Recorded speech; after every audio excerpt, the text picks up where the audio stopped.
Hey, hello. Welcome to episode number 86 of the People We Love podcast.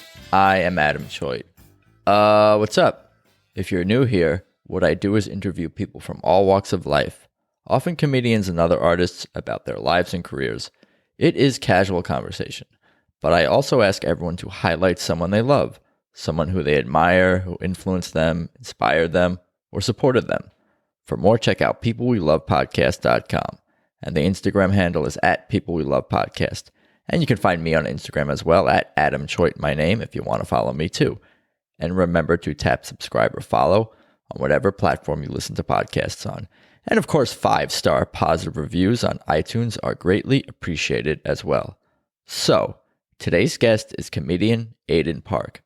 Born in South Korea, he moved to San Francisco at age 9 and has lived in LA since age 22. It's probably an understatement to say Aidan's life has had many ups and downs, but to see where he is today is truly inspiring. And one person who particularly inspired him has been comedian Margaret Cho, who Aidan grew up watching on television and later in life formed a friendship with. Margaret even wrote the foreword to his 2020 book, The Art of Being Yay, the OMG Not Safe for Work Memoir and Guide to Authentic Joy. So let's just get into this raw, honest, fun, and informative episode. Here's Aidan Park. All right, so it's good to see you today, Aidan Park. Thank you for joining me on the Zoom here. Yay! How you holding up? Oh, you got it. How you holding up during this super fun 2020? I'm doing all right. Yeah, I'm actually doing pretty good. Yeah, you're an optimistic, positive guy. So have you been upbeat throughout this year? Yeah, I mean, do you have your moments? I mean, everyone has their moments, I'm sure. This year's, technically this year's been, am I allowed to curse? No, you are, of course. Am I? Okay, yeah, this year's yeah, of course. Shit. It's been shit. I have 4 different jobs. I have stand-up comedy, right? I do acting for whatever I can get my job on. I do I have a little company where I train people to make bubbles at kids' parties, like for princess parties, like big giant bubbles, which is gay. Bubbles are awesome. You don't get to claim a monopoly on bubbles as bubbles. Yeah, well, bubbles are for everyone. Bubbles are for. We took the rainbow. We'll take the bubbles too, motherfucker. All right, maybe.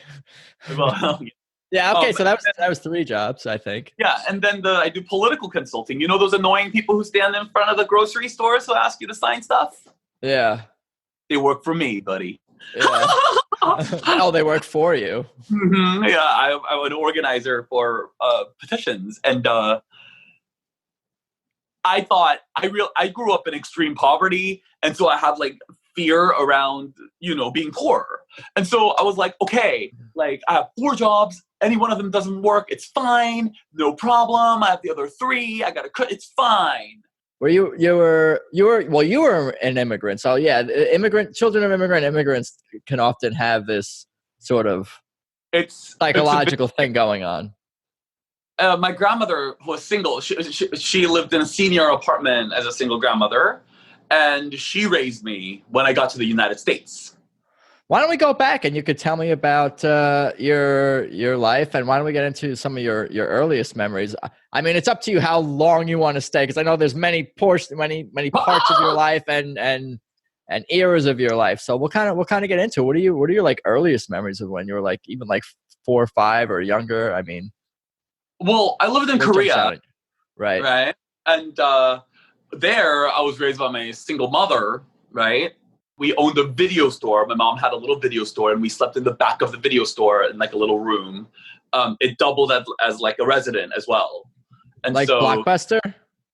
It wasn't it was a tiny video store, mom and pop. It was really fun though. So I remember watching a lot of movies growing up. My mother, and I spent a lot of time together. We were very close in Korea. I watched a lot of movies. Were you, when you moved to the U.S. when you were 9, did you say? Mm-hmm. Yeah. What do you remember? Yeah. What do you remember about, did you go to elementary school in Korea? What kind of kid were you? What do you remember Yeah. about like that So age? in Korea, when I was like 6, 7, 8, I was I was actually super like one of the smart kids. They considered me like a smart kid. I was on top of the class. I was like president of my class. I was, Wow. pretty kids, and I was really good with language. And so I had a great time in Korea, actually. Wow, that's cool. Yeah. So, what were the circumstances of you moving to the US? Actually, there was a specific event that happened. I went to meet my friend to, play with him. Neighborhood kids, right? Right. Ran into him, and he said to me, "I'm not allowed to talk to you anymore." And I was like, "Why?" And he was like, "Well, because my dad tells me that you don't have a father, and that's why you act like this." Like that's horrible on multiple levels. But what does he mean by act like this? What does this What mean? do you think? Like the way I don't know, just very enthusiastic and outgoing. Yeah, I'm not. Some might call me effeminate. Some might call me flamboyant. And you were always been that way. You were super gay when you were 6 years old, 7 years old. Yeah, yeah, and like the funny thing is nowadays, I tell people, and they're like, "Oh, I didn't know you were gay." I'm like, "Are you kidding?" I feel like if Helen Keller were alive, she'd be like, "Fire, fire! I feel flames! I feel flames!" Like, yeah, those are people who are in denial or just like living it. Like why would people not think you're? I mean, who knows? but I do like. I know you can't tell, but I'm 6'1" and I got broad shoulders. I kind of look like an overgrown frat boy. If I'm not moving or talking across the street, you see what I'm saying? Right, Like a real, right. Yeah. real masculine. From afar, you could be a different person. Asian basketball player. Well, that's horrible that guy said that to you. That kid said that to you. Well, he was 7, so he was just repeating what his father said. Right, whatever. but that's what makes it horrible. Yeah, and so I told my mom about this, and she went to him as soon as she found out, and she told him off. And then she came back. She was like, "We're gonna move to the United States. You cannot grow up here." Because wow, she said it would be better in the States than in Korea. Because Korea, very class system, very divided, very misogynistic, just openly. Like here, at least, like they try to be polite a little, in the 90s or whatever.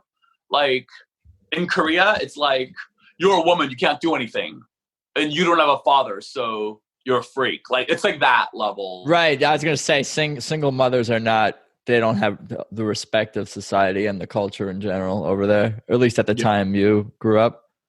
Yeah. What about now? Is it better? Is it better now in those regards with those things? In Korea, I don't know. Yeah. I don't know. I have to kind of look into it because apparently Korea's moved further along since then. But I have Korea was about 20 years behind the United States as far as social movement. In the 90s, it was like 70s in the States, kind of. Yeah. It's like that with TV shows, I know, in some countries, and music in some countries around the world. They just got, they're using synthesizers. They just got well, everything comes back, I guess. All the trends always come back. Well, so how did you feel about moving to the US before you guys moved? Were you like, holy shit, this is scary, I'm excited, I don't want to do this? What were you thinking as a kid? I was really excited. You were excited? Yeah. Because I grew up so most of the movies that I would watch in the Korean video store would be American movies with subtitles. Right. I was watching, American movies where there was everything looked so much nicer. Yeah, the movies tend to do that. They tend to polish things and make reality seem like it's not. It's movie magic, I suppose. Yeah. So no party was like scared or not wanting to go or gonna miss what was your home or miss any. I was really people. excited to leave. I was excited to leave because my mom also drilled into me that Korea kind of was was a negative place for her. Like she's like, this sucks. I'm not, this is not. I see. And so, I was definitely thinking that it would be a better life in the United States than in Korea for sure. And I, for the most part, still think that moving here was very good for me. Right. And what do you remember when you first arrived? It was just you and your mom. It's always been you and your mom. Do you have siblings? No siblings. Just me and my mom. We moved to San Francisco, to the Tenderloin, where my grandmother lived. It was quite different than I thought. Yeah, in what way? Because there weren't movie stars when you got off when you arrived. Well, I mean, it was just like the Tenderloin is quite different than what you might see in the movie. What is the Tenderloin? The Tenderloin is like the Skid Row, kind of. Oh, okay, yeah. Of San Francisco. Is very like elevators. I gather. Yeah, not the nicest part of town, but a tenderloin is still a steak. A steak is still a steak. A steak is still a steak. I still maintain that it was better than the Korea. Yeah. Yeah. Yeah. And what about, did you go to school when you first arrived? I'm reading, I read in your bio that you were technically undocumented and there was a lot of issues with that. Do you remember that? Like is that what you're reading right now? I have it up. That's correct. Oh, I'm like, what? I'm like, what's he looking at? I was like, okay. Okay, good. So yeah, no, I wasn't. I'm sorry. You can edit that out, right? No, you're good. I'll cross that bridge later. Okay, great, awesome. I was like, why? Okay. Yeah, no. My bio, right? So I was undocumented when I came here. I came in through Mexico. I have a joke about it. I say like, oh, I came to the United States like most undocumented people through Mexico. And what we did was we landed into Mexico where we could get a visa to cross over the border, but we couldn't get it into the United States. So we had to borrow cards from other Asian people who kind of looked like us. No, that's racist. It was so racist. I was 8 years old. They gave me somebody's ID who was 14, and then they gave my mother an ID of a woman who was 100 pounds heavier than her. Wow. That's hilarious. We were like, gotta book this. This is like an audition of a lifetime. We need to book this. We can't mess this up. And so we hit the border and they didn't even check twice. They just like looked, they were like, okay, they just wait us through. And I was like, great. So, it does prove the point that all Asians do look alike. So was your mom do you remember your mom being nervous when this was all happening? She was really nervous. This is going to be a good scene in your biopic, I think. I could kind of picture it. At the end, it's kind of a punchline where you guys are all nervous and the IDs don't look like you guys. And it's kind of funny, but it's nervous and scary. And then the guy's just like, okay, just go ahead. Yeah. it's funny. Yeah, it was so crazy. Yeah. And you drove to San Francisco. You kind of you got there. Yeah, it was pretty cool. It was such a great moment. Yeah, and you were 9 years old and you remember this. Yeah. I remember palm trees, like opening my eyes and I saw palm trees. I'd never seen a palm tree before. That was really cool. Yeah. What about school and adjusting to San Francisco? What do you remember from being there in the early days and early years? So this is where everything falls apart. Okay. So it starts here. The unraveling starts right here. Yeah, well, we're going to put it back together in the end. Yeah, well, hopefully. Well, this is about people we love. So I will tie this in now, right? So the person that I love is Margaret Cho, right? Which she'll come back into my story later. But at 9 years old, I would watch TV, and she had her TV show back then called All American Girl in 1994. I watched it. I watched the show. I was, if you're 35, am I allowed to say our age? If you're 35 and I'm 38, I was probably 11 or 12. So I do remember watching it. I think I was the only one. Long Island, New York. Oh, cool. All right, you're a New Yorker. Well, yeah, I guess so. But been in LA a long time now, so I guess I'm an Angelino as well. Yeah. We're all mixed. I want to be a New Yorker, actually. I like New Yorkers. Yeah. Well, you Yeah. could My maybe not now is the best time to go over there though. Maybe. Well, it's not the best time to be here either. So really, there's where to nowhere to be. go. That's not a good time to be anywhere. Just Peace. stop.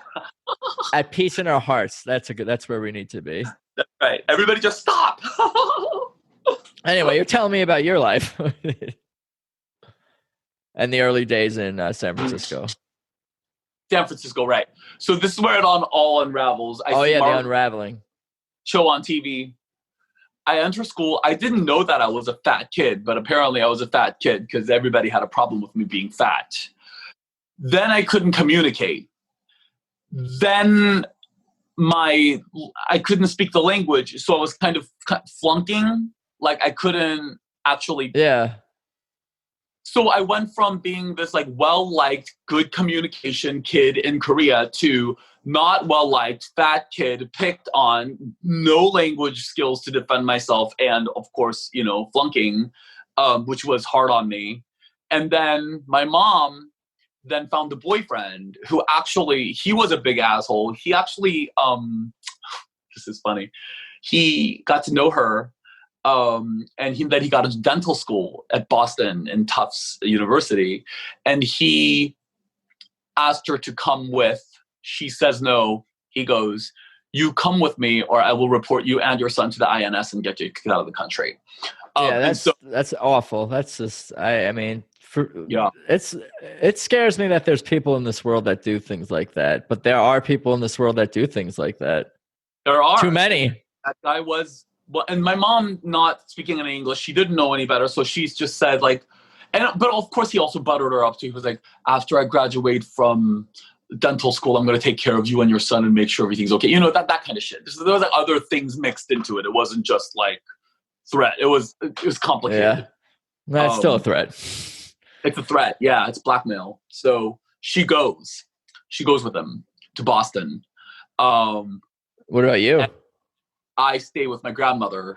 And so that's how I get left just with my grandma in her government housing for seniors. And I grow up with her.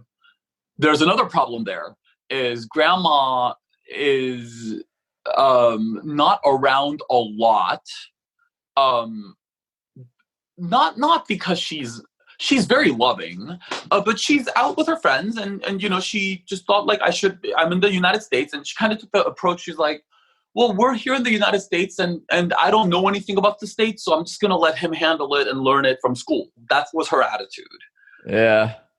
The problem is I couldn't speak the language at school, and then I would come home and I didn't have anybody to process emotions with or any of that, really. Dude, this is hard. This sounds like just very hard time. I mean, it's hard enough for an average teenager in the United States, average kid, let alone someone dealing with all of this, man. That sucks or sucks, but.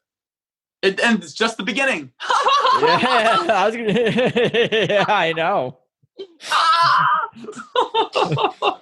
Oh, man. Yeah. So then also we're hitting puberty and I'm gay and realizing this, and my family's very religious. My mom and my grandmother, very religious, very Baptist. I grew up thinking that I could wake up any morning and they could be gone because they were raptured. Do you know a concept of the rapture? Do you know what that is? Like the end of the world kind of thing. The end of the world. Like, it's like, okay, those people who have accepted Jesus in their hearts, like you wake up in the morning and all of them will be gone. Like gone. Like you would be gone right now, like any moment. And all the rest of us are left behind. And the left behind ones have to stay here while the world ends and manage the world ending while the saved are gone. And so as a kid, I thought everybody would disappear. And so here I am at like 9, 10 being gay. And I'm like, wow, man. Like I really felt totally alone. No friends. I bet. Wow. even God doesn't like me. It was a gnarly time. So the religious history in your family or background in your family, it sounds like that had a big influence on your thinking and how you felt about the world and yourself, even at a pretty young age. At what is this, 10, 11, 12, 13, we're kind of talking about now? Yeah, because I really did love God up until 6, 7, 8, 9. I held strong. Like, I really thought that was something that I would say to my mom and my family. Like, I feel so lucky to be born into this family and to know God. Like, that was the kind of culture that I grew up in. Yeah. So then to hit the whole gay thing, and it's not something that I'm like, look, listen, like, everybody says like they could be on the spectrum or whatever. Look, there's no part of me that's straight. Like, there's really like, there's no, I've never seen a vagina. My mother had a cesarean. I've really never seen one. And it's really. Is that in your act? That's in your act. Yes, it is. Look at me picking up on the punchline jokes. I got it. Give myself a pat on the back for that one. You gotta entertain the listeners. You know what I'm saying? No, it's good. No, that's good. I like that.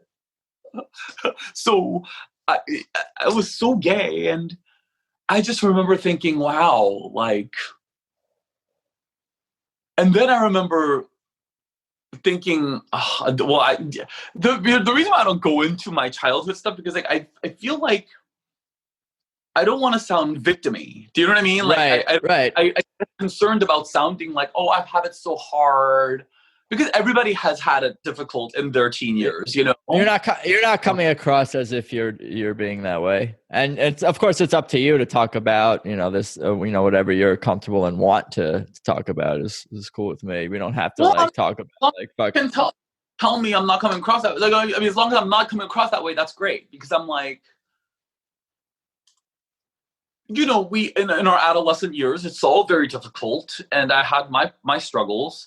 But for me, also, it's like it's like an everyday. It's kind of what I grew up with, But if I look at it, it was hard, because it was like, okay, like, I have nobody to really talk emotions with. I have no friends. I don't have language skills. I don't have any self-esteem from school. I look at myself in the mirror and I see this fat tub of lard.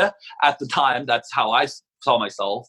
And I'm like, well, I'm gay. I think I like boys, but no boys would find me attractive anyway, looking like this. So, and God doesn't like this. So I really felt That's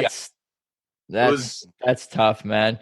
I wonder, I mean, this is kind of a crazy question, hypothetical, but if you had come to the US in San Francisco when you were like in your early 20s, where maybe you were an adult and more free and could go to bars and socialize with adults and meet other gay men, do you think that would have had like a different, like, because as a teenager, that's like the hardest time. Like, I feel like if you were older, maybe you would have had a different experience. I don't know.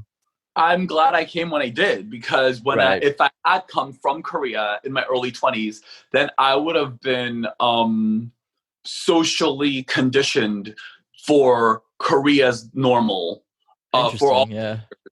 Which would have been even more difficult on the back end, I think, because these are formative years, right? So had I been in Korea with all of at some point in the United States, at some point I find, I joined the theater crew or whatever the hell.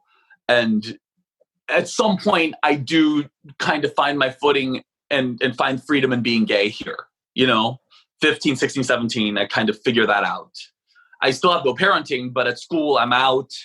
I just stop, fighting that. Yeah. What was, it sounds like you kind of found a little bit about who you are and got comfortable a little bit with who you are in your teens. What brought you joy? What were you into as a kid? Were you still watching movies? Were you into comedy at that point? Were you into sports or art? Like, what kind of music? What kind of kid were you? Or teen were you? This is so funny. I'm such an old lady from Kentucky. Like, I loved the Lifetime TV movies. I loved the Golden Girls and Supermarket Sweep. So, you're not the only one who enjoyed those things. Yeah. So I like that. But I really did. I had a very low self-worth until I found theater, and when I was like 15, and I just auditioned by chance, and I ended up getting in. to theater. Lucky for me. And then I found some people who were like-minded a little bit. That's cool. And language skills, and I felt like I found a reason to live by finding the arts. By finding what? By finding the arts. Yeah.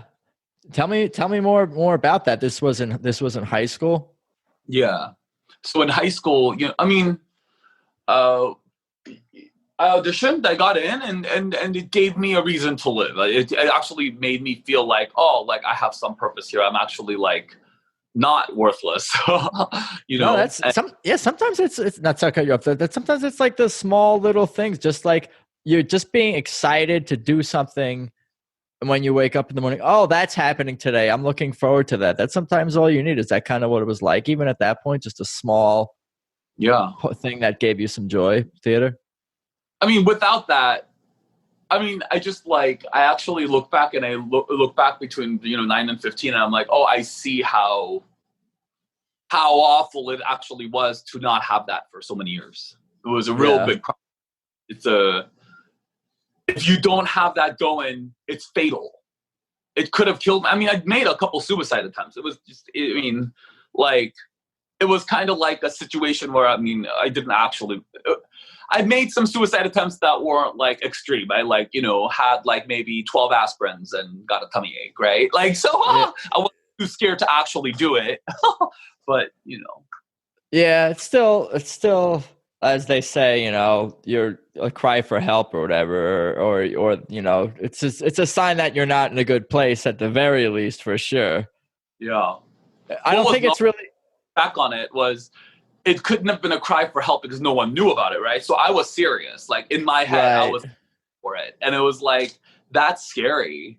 Like, had I been a bolder kid, I might have succeeded. And that's a really scary thing, Yeah. Am I bringing you down? Yeah.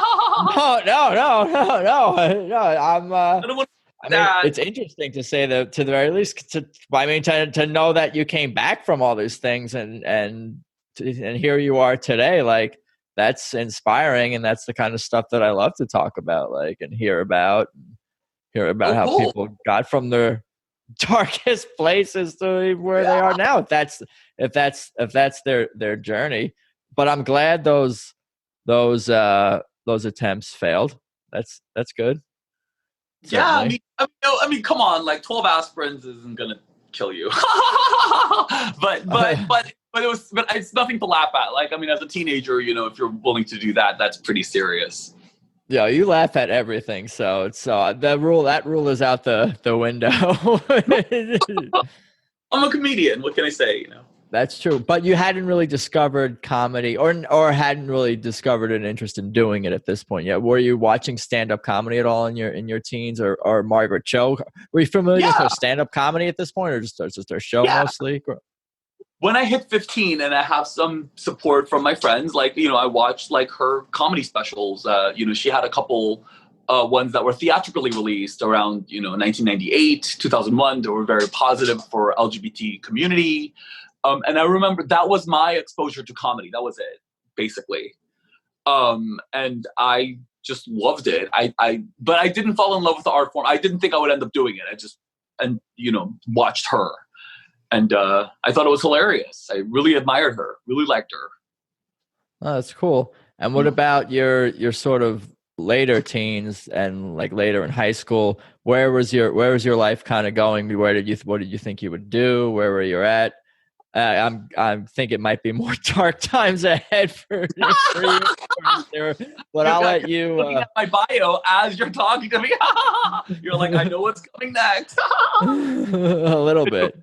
No spoilers. Well, here's the thing. I really did think that I could go to like college and major in theater, and I was really excited about it. And I was like, all right, cool. Like, so I really worked hard. I applied to ACT, which is American Conservatory Theater downtown, and I got a scholarship to their like summer training programs.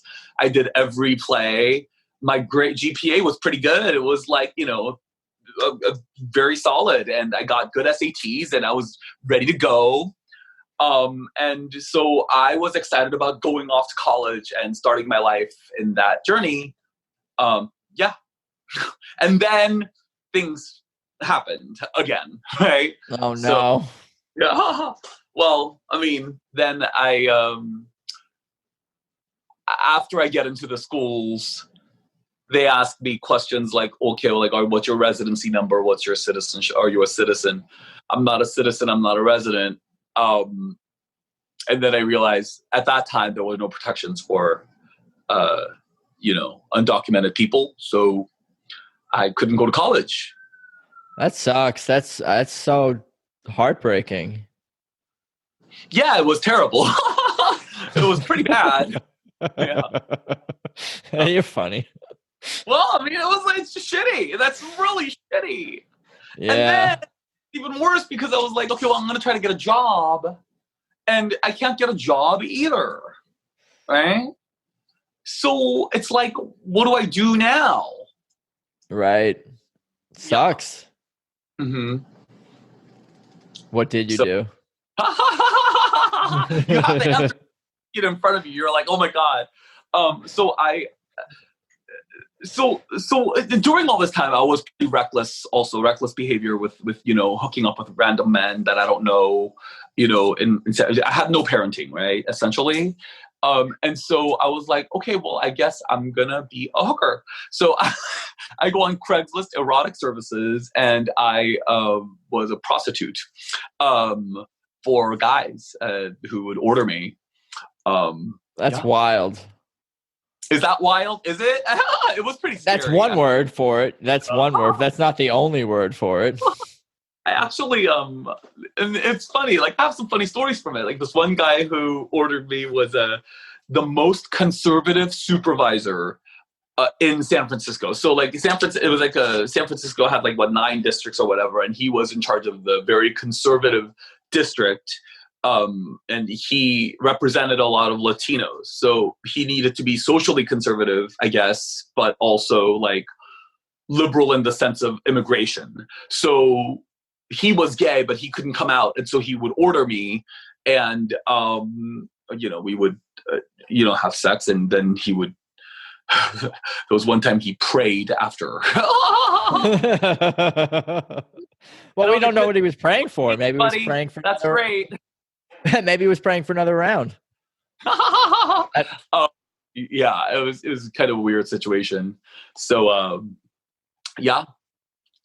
I'm guessing though you probably were not in a good place, with yourself at that time.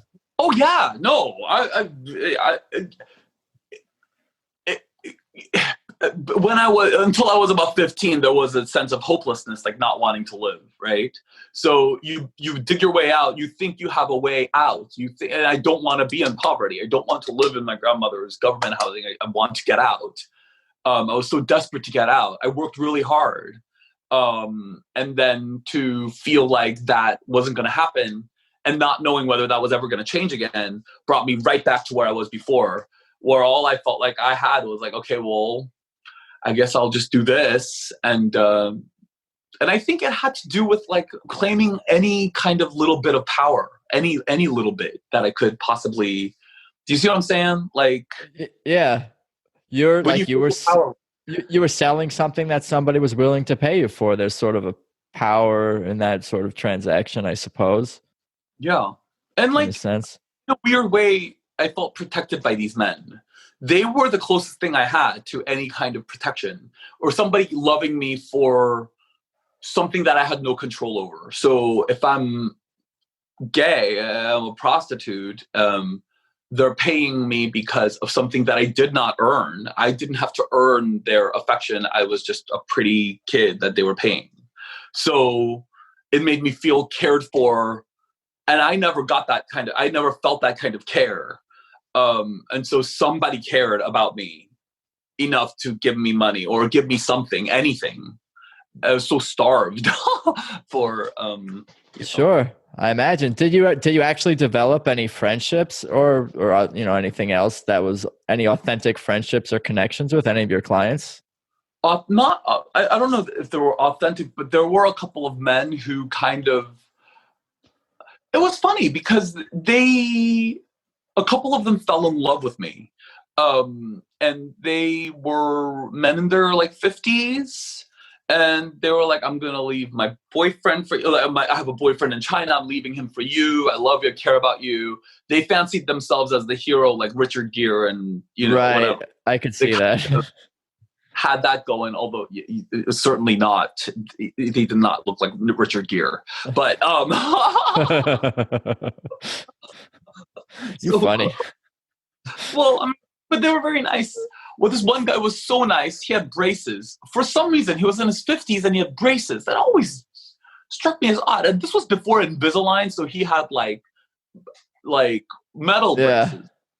And I was like, well, how interesting. But he was very committed. He was like, he one time handed me, actually $3,000. That's what Richard Gere paid Julia Roberts. He handed me an envelope of $3,000. He was like, can you just not do this month? Here you go.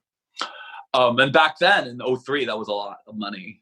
Wow. Because he wanted you to himself, or he just wanted you to not work? He wanted him, but also for me to stop. Yeah, combination. Yeah, I see. Wow. So but he was kind. He listened. He made me feel cared for. There was some real tenderness there, which I always appreciate about that guy. I don't know. Like, I needed any bit of affection that I could get at that time from any place. I bet. Sounds like it.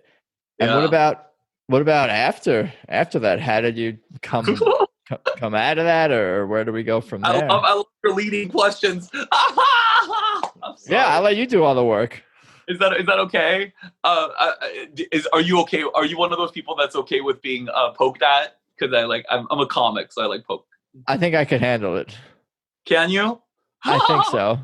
Okay, cool. I'll let you know if otherwise is the case. Some people don't like getting teased, even for fun, so like they're very serious, Well, some people don't love it or love it. It's okay to a point.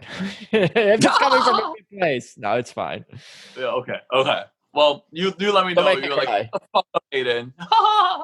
Don't make me cry. I've been through a lot in my life. I'm sure you have. Not quite. Episodes about you. What's up? I want to ask you questions, but I understand it's like, maybe we'll. Yeah, maybe one day we'll flip it around and you can interview me, and that will be an episode for the podcast. I've thought about doing something like that. They would love to hear about you, I'm sure. Yeah, whoever they are, the people, the people out there. My mom, and my friend Steve. Oh God, your mom listens to this. I don't know. I think she's about. She's like 65 episodes behind, probably. Oh, okay. So it'll be a while before she gets to this one, and she has a heart attack. Probably. But yeah, tell me about what happened next in your early 20s, I guess. Yeah, so I get HIV when I'm 19. Of course, I'm reckless in San Francisco. I don't take care of myself. I end up with HIV, and then I have to stop my business, right? Because it's a health hazard. It's a public safety issue, and I had some morals, I guess, and so I stopped. Yeah. I stopped. Yeah, and at that point, that was really bad. That was like the lowest point up until this point. Yeah, because it's almost like you didn't even, besides having the major health issues, it's like you did nothing. It sounds like you had nothing else to do, no one to turn to. Like I don't know. I can't tell my family. Rough. I can't. It was just so. It was very isolating.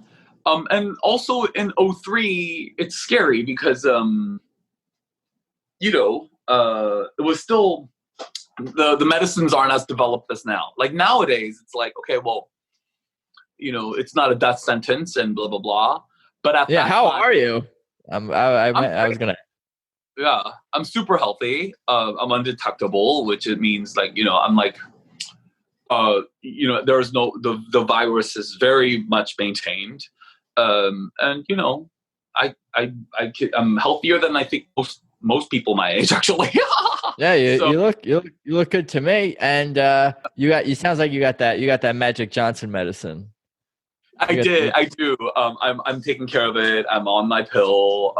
Yeah, so things are good. Things are very good. No, that's Yeah, good to hear. But going back to your low point.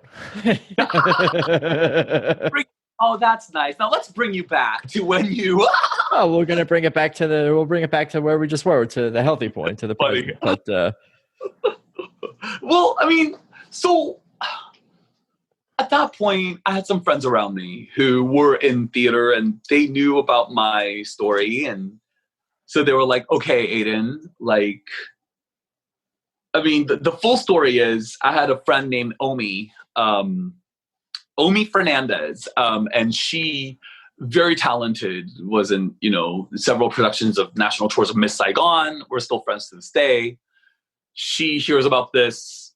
She introduces me to her voice teacher. Her voice teacher decides to give me a scholarship to his voice lessons, and then he sends me to an empowerment workshop. what kind of voice lessons are you talking about? For speaking, singing? What was that for? Singing. For singing. Yeah.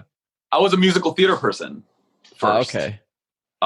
And so I studied with this crazy opera singer named Richard Nicole. And he just this barrel-chested opera singer. And I got some good training. I could, make the ground shake with my singing. That's how I got. Wow, you fucking make it sound. Yeah, you can probably make it just shake with your voice, but just talking. Like, wow, I didn't know that you. So you can sing. Yeah, opera and some opera too. It sounds like that's the real shit.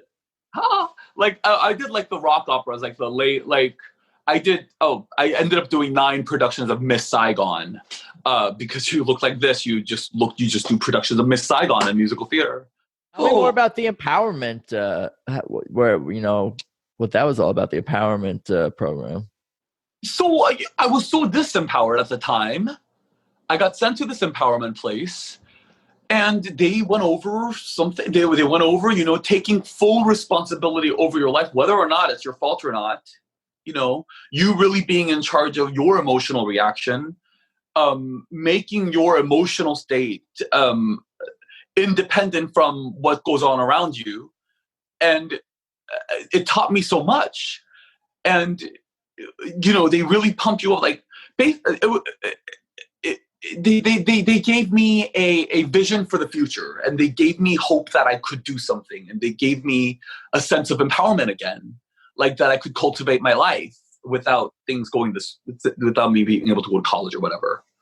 That's awesome. Were you or any of the people? I'm guessing there was a class or a group that you were part of or something like that. Were you resistant to it at the beginning? Like, this is bullshit, not going to help me? Or did you see other people like being resistant or not progressing in the same way? Were people progressing at different rates, or not into the program? So I did the two levels. I did the regular and the mastery course, which is the regular course is like a weekend seminar, like, I don't know, 15 hours a day. And it was tough. They made you do some tough things. Like what? Like anything you lied about, anybody you hurt, you would have to do these breakthrough calls, and you would have to call them and then admit what you did to them and tell them. Dude, I would fucking be calling people for the rest of my life. I'm fucking gonna be on the phone. That would be like somebody tell me to do that. I'll be back in 2 months. When's the next class? How long do I have to finish this assignment? Oh, it was so rough. It was really hard. Did it feel good afterwards? Yeah. And like, it's just cleaning things up. And here's the thing, like, when you're so desperate, when you're in a state of desperation, you realize that you can't get your needs met directly. So you end up manipulating others around you to get your needs met, when you're in a state of desperation. And that's where I was. I was that guy, even the one that I took the $3,000 from.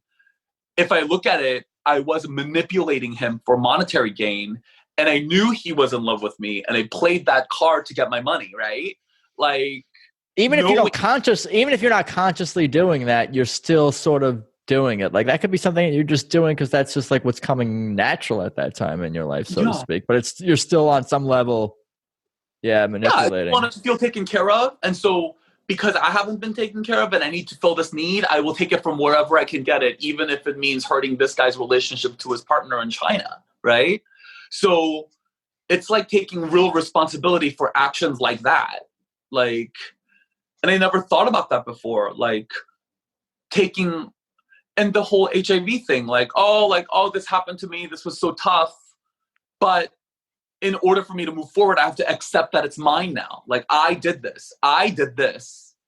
And that made me feel better, actually, because just owning it, just going like, I did this.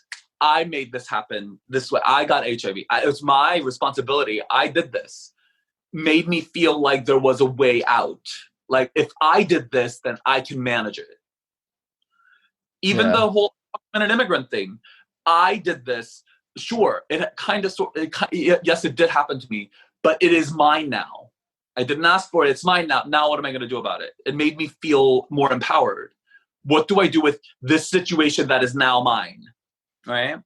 Right. You're admitting some sort of mistake or error or fault or wrongdoing, and then like even if it's by not claiming by claiming responsibility for it, it's helping you deal with it. Because if you can't even admit that something was your fault or on you, then how can you learn from it, grow from it, get past it, get over it, all that stuff?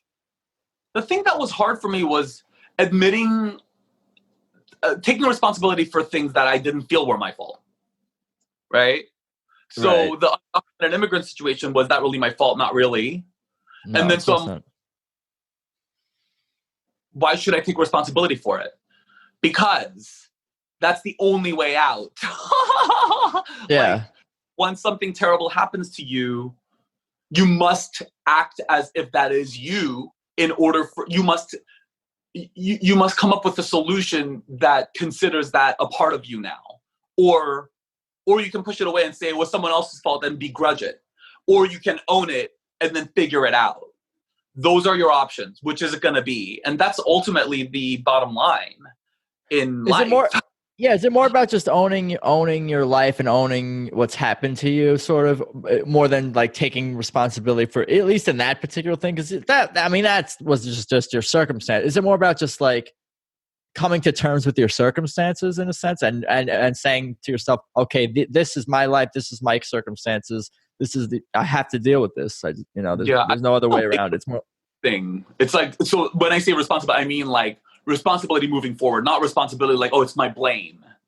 It's more like, this is, now what am I going to do? Okay, so what, now what? That's a phrase they use. Okay, so what, now what? So what, now what? Yeah. That's what I need to keep saying. That's what I need to tell myself. Are you struggling? I mean, not more or less than any other human on this planet, I imagine. It's somewhere hard. in the middle. Hard. Yeah, life is not. Life is filled with many, many challenges, I suppose. Tosses and turns and ups and downs, and man. And what about after the program? Like, did you have like a new lease on life? Were you pursuing creative things at this point as well? Where were we? Professionally and personally, I have some connections, and now I'm like working under the table at certain places. I got some connections and help that way. I got into the musical theater world, and I got into the work exchange program at the Lions Ballet Center in San Francisco, and I started training in dance like 4 or 5 times a week. So I'm doing musical theater and acting and all of that. So I end up being really thrown into this intensive training program almost as like something to do. It was like a gift to me. It was wonderful. It was great. And I feel a new lease on life. I feel strong, and I start moving forward, learning. That's awesome. Yeah, and things really shifted for the positive here. And I really loved the empowerment thing. So I like threw myself in that world.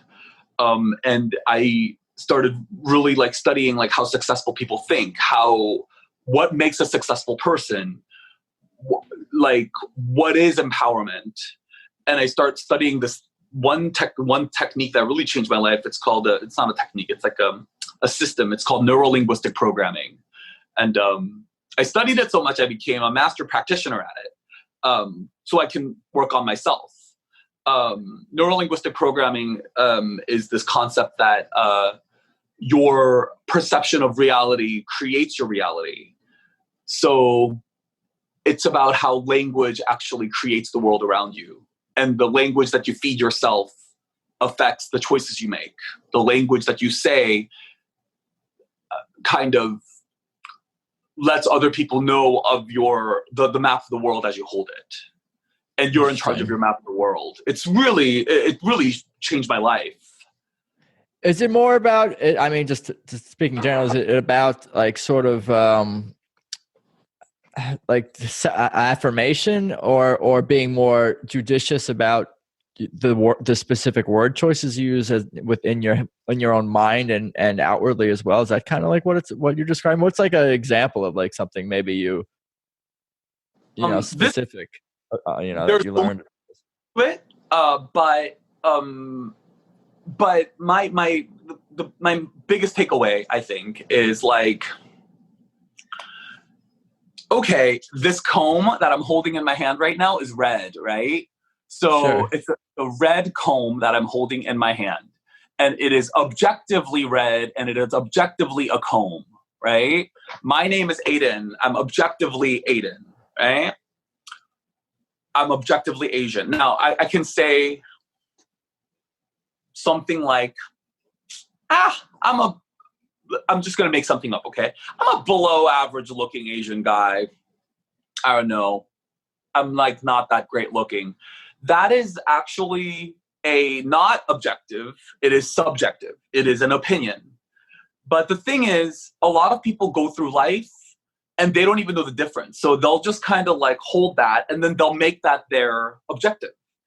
And as they live life as if they are not, now they have this solid thing that they've created that is their reality. I'm not a good looking guy. And so they function as if they are not a good looking guy. And they say language as if they're not. And now they have this thing, okay? And it's not real. It's something that is created. Right. Mm-hmm. I follow. And people do it all over the place, where it doesn't need to be. People do this all over the place. Right. And like, I'm not that talented. Do we know that? Do we not know that? They say that enough that it becomes a real thing. And now they have to live with that as a model of the world. So they might walk into a big meeting where they have to, audition for a movie or something. And now they have this belief that they are not talented. That is a fixed belief that they're holding as if it is objective. And what a lot of people do is they go, well, if I get this job, then it'll prove that I'm not untalented. So I'm going to try to get this job. But they walk in with that. And so nobody wants that, right? People see it. And so then it's like, as long as you're holding that you're untalented and you walk into an audition, you're trying to sell something and trying to essentially, it puts you in the position of lying and upping your price. So like you're saying you're worth this job, but you're not because you don't think so. Does that make sense? So no, it does. I was gonna ask what's like a tangible like exercise or something that you could do to like combat this kind of thing. What would be something that you did or could do? I think so. There's a lot of different ones, but one that I really like is affirmations, like you mentioned. Yeah, I've kind of. I don't like those because it's phony. It seems phony. It's robotic. Like your reality. So if I don't think I'm a good actor, if I go to audition for you, right? Like you're a producer, right? So if I go to audition for you and I don't think I'm a good actor, me saying I'm a good actor, only perpetuates this belief you already hold. There's literally a part of your brain called reticular activating system. And it's there to filter, distort, generalize, or delete anything that is a mismatch to a belief that you already have decided is true for you. It is a survival mechanism, right? So if you see a big bear hurling toward you, you sense danger. When you see something that looks like a bear, you go, danger, danger, right? If somebody goes, bears are not dangerous, go pet it, you go fuck yourself. I'm not petting the bear because I know that's dangerous. It works similarly. So if you have decided that you're not a good actor, then you saying, I'm a good actor, I'm a good actor, I'm a good actor, your mind's just going to go, fuck you, fuck you, fuck you, right? Right. So, but there is a softer way around it, right? I have this technique in the book. It's called the thought game. So I'm not a good actor. Might be a belief that and you also, even to get that far is a miracle, because a lot of people can't face themselves. So they can't look within to figure out how they actually feel, right? So if you actually look within and figure out, oh, like, I actually don't think I'm a good actor, and you would like to change that, great. What is an alternate belief? That it must serve two functions. The first function, it must be 100% believable from your current position. So if you think you suck and then you want to go to I'm awesome, too much of a jump. Can't make that leap. It must be 100% believable. Second, it must be a better feeling sentence than what you're currently holding as it relates to the topic at hand. So a tangible way of doing this is, I'm a crappy actor. I've liked my work I've done good work sometimes. That is, for that person, could be an irrefutable truth. Everybody's had moments where they've liked their work sometimes. Maybe not every time, sometimes. Way softer than I'm a shitty actor. I'm a good actor some of the time. Feels better, and it is absolutely irrefutably true.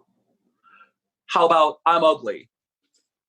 I can go, some people have told me that I'm a handsome guy.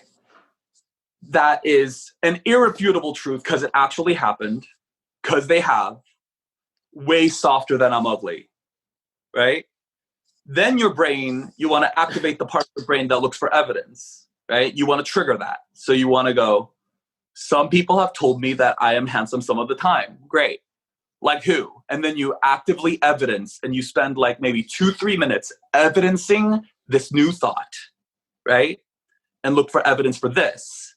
Once you gather enough evidence, your brain gets into a momentum. There's an emotional momentum system that you also have. Am I boring you? Is this boring? No, this is good stuff. Okay. So there's an emotional momentum. The system works like this. When you feel an emotion like I'm angry, right? It triggers a thought that has a similar tone of anger. So I'm angry.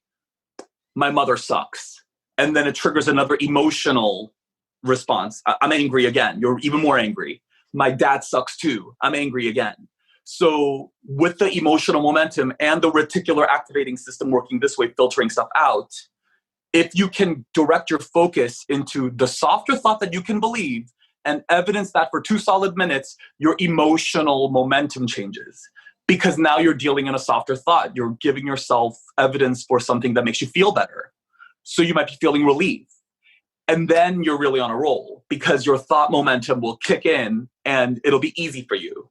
You do this 2 or 3 times until that becomes your new state of belief. Dude, I'm going to try this. It fucking works. I'm telling you, it worked. Yeah. And do it with everything. Anything that gets in your way. Anything like it works best with a personal belief, right? Like, oh, I suck, whatever. You want to pick a new belief that, one, is irrefutably believable, and then that'll make you feel better. Because it doesn't serve you. So if everything's subjective, and I nerd out over this, okay? I love this. I could tell. It's like my favorite thing in the world. It saved my life, you know? Yeah, you wrote a book about it. It's so great. It's like, okay, so if everything's subjective, me being some people might think I'm a great actor. Some people might think I'm a shitty actor. It's subjective, okay? It's not real. Some people might think I'm really handsome. Some people might think not so much. That's subjective as well. So there must be now a new criteria for picking our beliefs, not based on what evidence we find, because we're all kind of tilted in the direction of negative when we think in relation to ourselves. We're just trained that way, okay? So Our brain is our enemy in a sense, it seems like, in many absolutely. ways. Our mind is our enemy. It's, you know why? It's because your mind's function is to preserve, protect and preserve, right? So it is there to protect you. When you think positive, it goes into a protective state almost. It's like, oh, you're thinking great. Well, let's be careful because you might get hurt. It's always looking out for a way in which you could get hurt. It wants to stop you from getting hurt from the outside. It would rather you hurt yourself from the inside, think you're a shitty actor and not try to keep you from hurting. Right. You know? So the new criteria has to be what serves you most moving forward, not what is most evidence. So what's going to help me more? What's going to help Aidan? I'm a pretty good looking guy, or I'm an ugly ass motherfucker. Like, I mean, which is more helpful to me? They're both subjective. Neither of those are true. Might as well pick the one that's going to help me get the results I want. Right? If they're both lies, not lies, but if they're both, anyway, I went. Yeah, I follow. I follow. No, I'm gonna try that. Tell me more about how you ended up in doing comedy and your journey with Margaret Cho and stand up and all that. You know. Honestly, I got sick of doing productions of Miss Saigon, man. I did like not. It sucks. Like after I did 9 of those. And you were still in the Bay Area all this time. No, actually, I moved to LA when I was 22, 23. Oh, okay. Yeah. But you were doing mostly musical theater. What about TV, going for TV, film commercials, anything like that? I did some commercials and stuff, you know. I did some movies. If you can call them that. It's all experience. Low rated. I did a movie once, a horror movie. My first movie ever was a movie called Hell House, where I played a possessed demon that walks in on a guy giving a woman head, and I shove his head into her vagina until he suffocates to death. And then when he dies, she gets up and goes, "Why'd you stop, baby?" That's awesome. I want to see this scene. That's what I think. I bet I can look at your IMDb and figure out which project it is fairly quickly. I told you what it is, Hell House. Oh, Hell House was the name. That's right. 2006, Hell House. Oh, so funny. She didn't know that she was doing that scene until she showed up on set either. Wow. So she shows up on set and she's like, "There's been a rewrite? What? Are you kidding me?" Her name is Laura Jane Coles, and she's a lawyer by day.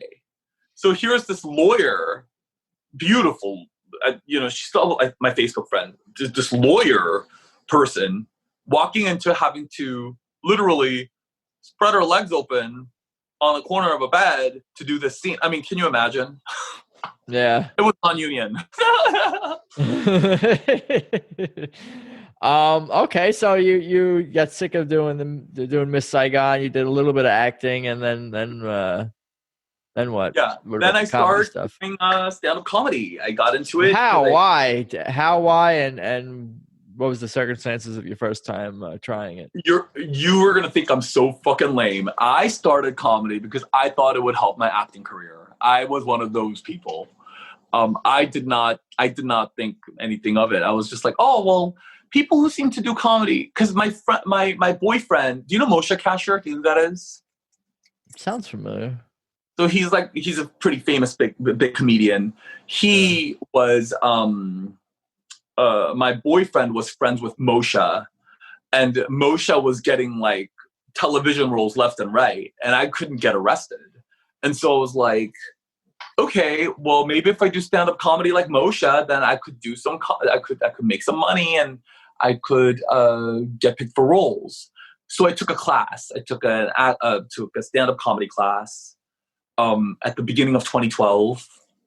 And I was below average, and and I just started doing it, and I did it very half-heartedly for the first 2.5 years. Very, very half-heartedly. once a month, maybe, Yeah. you know. And in 2014, I did a production of Music Man. Do you know what Music Man is? I do not. It's this musical where it's musical from the 50s.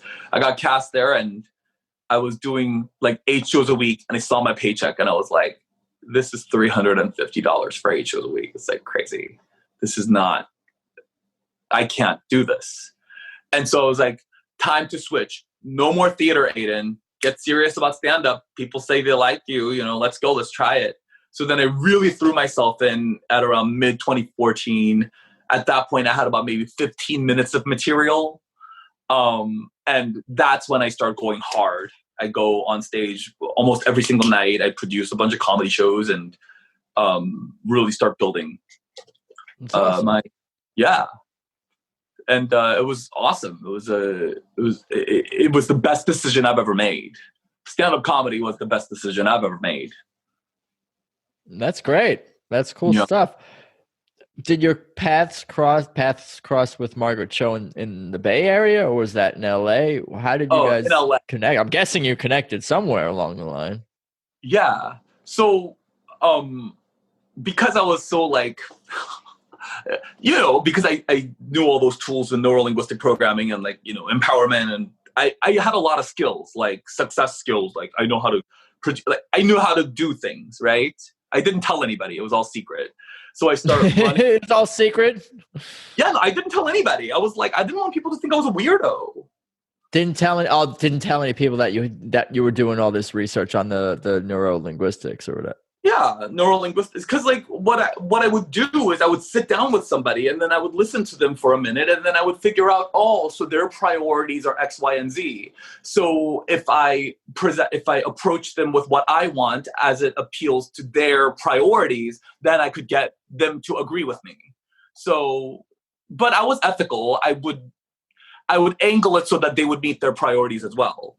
Sure. But, you get someone in front of you who's very money minded and then you appeal to their emotions, not going to work. So you got to figure out what their primary motivation is for doing what they do and appeal to their primary motive. And then you'll get an agreement every time. Makes sense. Yeah. So what I do is I worked with the Laugh Factory. And they gave me my own show, an LGBT show called Rainbow Pop, and I produced for them for 4 years. I was like networking, using the tools of neurolinguistic programming, right? So I got pretty good at stand-up comedy as well, because NLP also applies to on stage, You've got to create rapport with, I don't know. Does that matter? Does that I'm curious. Yeah, keep going. But I was curious how you connected. It sounds like you use this to connect with other comedians and Margaret Cho and so you have to, in the business. I ended up doing on the same show with Margaret after I got to a certain level of comedy. So, as a newbie, you can't really get Margaret Cho on the same lineup, right? Sure. So I've done it for a while. I ran my own show. As I ran my own show, Margaret came and she dropped in. She heard that this show was great, this LGBT themed show at the Laugh Factory. So she showed up and she was like, hey, I want to go up. Can I go up on stage? And I was like, sure, of course, Margaret. She goes up on stage, crushes. I talk to her, we meet, and we start forming a friendship. And she has me open for her a couple of times on a couple of her events. And it's like almost a dream come true because I grew up watching her, right? Yeah, I was just going to say, like, what must that have felt like as a kid who was 9 years old and barely speaking English and seeing her on TV and then years later forming a friendship with her and opening for her and working with her? That must have been, like you said, a dream come true. Like, what it's does that feel awesome. like? It was an incredible feeling, you feel like, oh, I really made it. Like when you're at the Laugh Factory, like, Laugh Factory is like a big club, it's like legendary. So you're at the Laugh Factory going up right next to Margaret Cho. It's an unreal feeling. Do you get starstruck at all or anything like that, or do you get nervous or flustered around either around her or celebrities or higher level comedians or anything like that, or are you just like focused in your neuro linguistic world, so you're not even really thinking about anything Margaret, like that? I was fangirling over Margaret. Sure. I would definitely fangirling over Margaret for sure. Um, uh, I think that's pretty much it. Yeah, she's the only one. But why? Yeah, Yeah. I get that. No, that's cool. Amazing. Like, she's my childhood hero.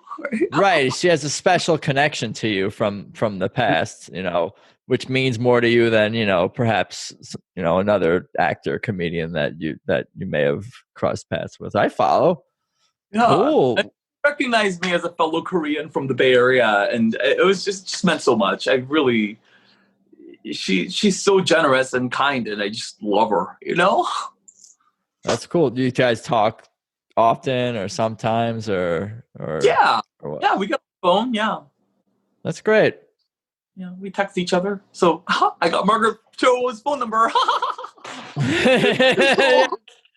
You can tell everyone, mate. You should be proud. 818. No, I'm kidding. 555. That's like the movie number, right? 555. Cool. Why don't you tell me more about the movie? But why don't you tell me more about like the book and what you're working on these days and projects? Are you working on a script or a story about your life or part of your life? Because there's just so much in there. I feel like there's going to be a movie about your whole life or part of it or something in there. Well, maybe. But essentially, I changed my entire perspective when my partner passed away. So, in 2018, my partner passes away. Right. I'm sorry. And so another tragedy. And when that happens, I kind of realize, okay, like at that point, that was the worst. That was even worse. I was like, okay, well, at this point, I really just didn't want to be alive. But then I was like, well, if I am going to be alive, then I better find a way to be happy. So then I start focusing on just being happy instead of the tangible results, of changing the situations in my life, right? You know what I mean? Like producing, making money, the da-da-da. That's where my focus was. And now it's about feeling good. When I make that shift, unbelievably, the things that I was pursuing on the other end all line up, but I had to get the happy first. And it makes so much sense.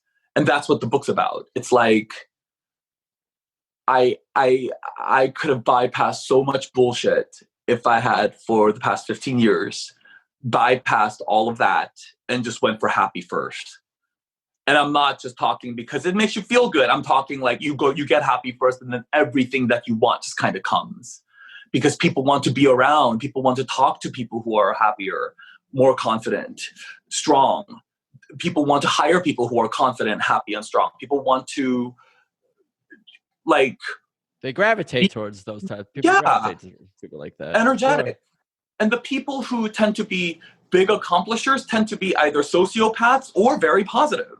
So really, which one are you? Right? I mean, really, truly, that's what it is. It's like, especially in business, like they're either like really driven by wanting to make a positive difference in the world, and they're really like empowered, or they're sociopaths and they just want what they want at all costs. Like that's kind of the difference. When you say happy, it sounds like you mean like have like a good outlook, a good attitude in general. It's not like you're not saying every day I'm smiling for 24/7 or anything like that. It just seems like your default demeanor is like a positive attitude. Not that you're happy-go-lucky 24/7 or anything like that, or denying negative emotions or anything like that. In fact, the only way to be happy is when negative emotions come up, to actually look at them and address them. The biggest problem, the biggest inhibitor to happy is that people go through life, and from a very young age, whenever we cry, whenever we get mad, what does everybody do? Suck it up, or shut up. Or even when I lost my boyfriend, what did my friends do? In all well-meaningness, they were like, hey, let's go out and eat and not think about this for a minute, as if there's something wrong with negative emotion. Right. But negative emotion's super important. It's so negative. Having negative emotion doesn't mean that you're unhappy. You can be happy within the context of having negative emotion. And that's what the key is. If you can be happy within the context of negative emotion, you're free. That's happiness. That's joy. That's it.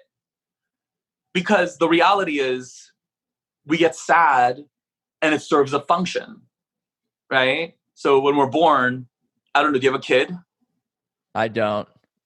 Okay, good for you. I'm trying to grow up and not be one my whole life.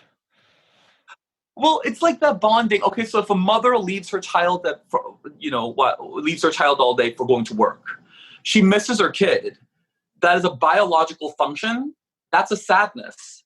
Right. She misses her kid, and it's a bonding mechanism that brings her back home. Anger is a protection for what is yours. If I went over there right now and stole your microphone, you should knock me over the fucking head. You should be a little pissed. You would be pissed. If I was like, hey, buddy, slap, you'd be pissed. That is a biological function, So that's sadness and anger and fear. If you're like afraid of the bear hurling toward you, you should fear.